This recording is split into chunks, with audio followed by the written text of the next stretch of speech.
বালির কালোবাজারি রুখতে তুলিন ফাঁড়িতে বিজেপির গণ ডেপুটেশন।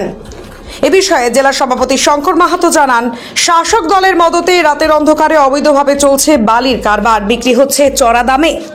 এমন অবৈধ বালির কারবার অবিলম্বে বন্ধ করতে হবে। এলাকার মানুষ যাতে স্বচ্ছভাবে বালি পায় তার ব্যবস্থা করতে হবে। এছাড়াও তুলিন হাটের টেন্ডার বাতিল করতে হবে। অযথা কাগজ দেখার নামে সাধারণ মোটরসাইকেল চালকদের হয়রানি বন্ধ করতে হবে। এই বিষয়ে আজ একটি স্মারকলিপি দেওয়া হয় ফাঁড়ির আধিকারিককে ভারতীয় জনতা পার্টির বাঘমুন্ডি বিধানসভার 1 নম্বর মণ্ডলের পক্ষ থেকে। এদিন ডেপুটেশনে অন্যদের মধ্যে উপস্থিত ছিলেন জেলা যুব মোর্চার সভাপতি রহিদাস মাহাতো, ওবিসি মোর্চার জেলা সভাপতি সুব্রত মাহাতো সহ অন্যান্য জেলা ও ব্লক নেতৃত্বগণ।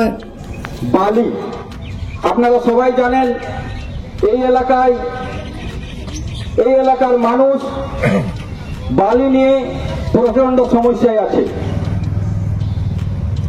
বিগত 3 বছর আগে যে বালি 500-600 টাকা ট্রাক্টর পেত, সেই বালির জন্য সাধারণ মানুষকে এক ট্রাক্টর বালির পেছনে দিতে হচ্ছে প্রায় 5 থেকে 6 হাজার টাকা। সেটাই আবার সময় মতো এবং সিস্টেম মতো পাচ্ছে না। সেটাই যদি আনতে চাই তো সেটা থানার সাথে যোগাযোগ করতে হচ্ছে, থানাকে কিছু দিতে হচ্ছে, চোরা কারবার হিসাবে উঠাচ্ছে এবং বিভিন্ন সময় বিভিন্ন অবস্থায় প্রশাসনিক হেকেলও হতে হচ্ছে। আমাদের এই বিষয় নিয়ে ছিল, প্রথম বিষয় ছিল বালি। আমরা বিগত 3 বছর থেকে বলে এসেছি, এই এলাকায় যারা প্রশাসনিক আধিকারিক আছেন প্রত্যেক দপ্তরে আমরা ডেপুটেশন দিয়েছি যে বালির সমস্যার সমাধান করা হোক। এইভাবে চলতে পারে না। যারা আবাস পেয়েছে বালির জন্য বাড়ি বানাতে পারছে না, সরকারি কাজকর্ম, উন্নয়নের কাজকর্ম আটকে আছে। এটার কতদিন চলতে দেওয়া যাবে? অন্যদিকে চোরা কারবার হিসাবে এই এলাকার তৃণমূলের নেতারা তথা তৃণমূলের কয়েকজন গ্রাম পঞ্চায়েত সদস্য পুলিশের সাথে মিলিভগত করে রাতের অন্ধকারে বালি উঠাচ্ছে এবং এক ট্রাক্টর বালি 6 থেকে 7 হাজার টাকায় বিক্রি করছে।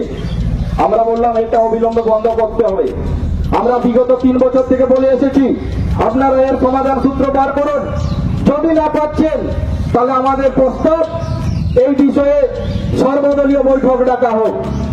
সেই বৈঠকে এলাকার প্রত্যেক রাজনৈতিক দলের প্রতিনিধি থাকবে এবং এলাকার প্রশাসনিক যারা পদাধিকারী আছেন, বিডিও, বিএলআরও, এসডিও, আইসি সবাই থাকবেন এবং একটা যে কোনো সমাধান সূত্র বার করা হোক।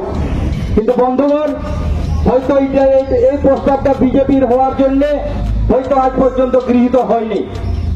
আমরা মনে করি যদি সর্বদলীয় বৈঠক ডাকা হয় তাহলে এই বালির এলাকায় যে বালির সমস্যার সমাধান অবশ্যই হবে, এটা আমরা বিশ্বাস করি।